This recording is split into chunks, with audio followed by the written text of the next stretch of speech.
Okay, here's another example. The limit of x times e to the power of 1 over x as x approaches to 0. So as x approaches to 0, this x will approach to 0. I'm approaching to 0 from right, so this x will approach to 0. And 1 over x will approach to infinity, positive infinity. So e to the power of 1 over x will approach to positive infinity. So this is a nice example when we have a 0 times infinity type indeterminate. Okay, so how do we deal with this one? So again, we have two options. One is to take x over e to the power of 1 over e to the 1 over x. In other words, x over e to the power minus 1 over x.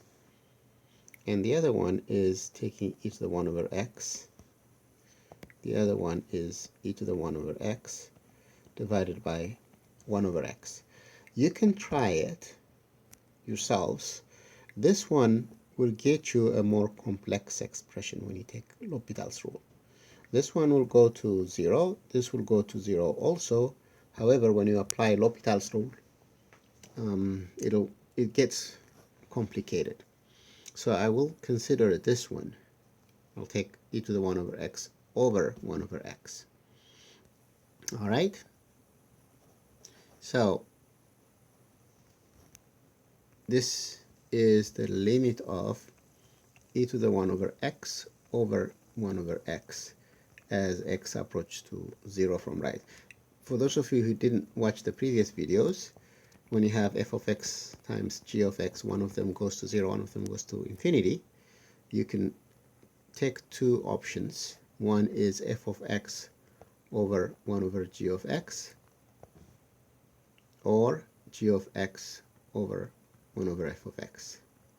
And one of them will turn into infinity over infinity type.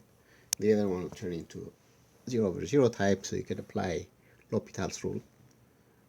But depending on the functions, one of them gets you simplified problem. The other one gets you a problem that gets complicated as you differentiate. So I choose to do this one in this case. You'll see why. So now take the limit. So this one goes to infinity. This goes to infinity also. So this is an infinity over infinity type indeterminate. So we can apply L'Hopital's rule. The derivative of e to the 1 over x is e to the 1 over x times the derivative of the inside. Applying chain rule on e to the 1 over x. Derivative of 1 over x is minus 1 over x squared. So derivative of e to the 1 over x is e to the 1 over x times the derivative of 1 over x, which is 1 over x squared negative. Now the derivative of the denominator, derivative of 1 over x, is just 1 over x squared negative. Okay, you can try this by taking x to the minus 1 and differentiating this. That's 1 over x. All right, now you see these two canceling out. They're exactly the same. So you end up getting the limit of e to the 1 over x as x approaches to 0 from right. And like I said earlier, when x goes to 0, 1 over x goes to infinity, e to the 1 over x goes to infinity.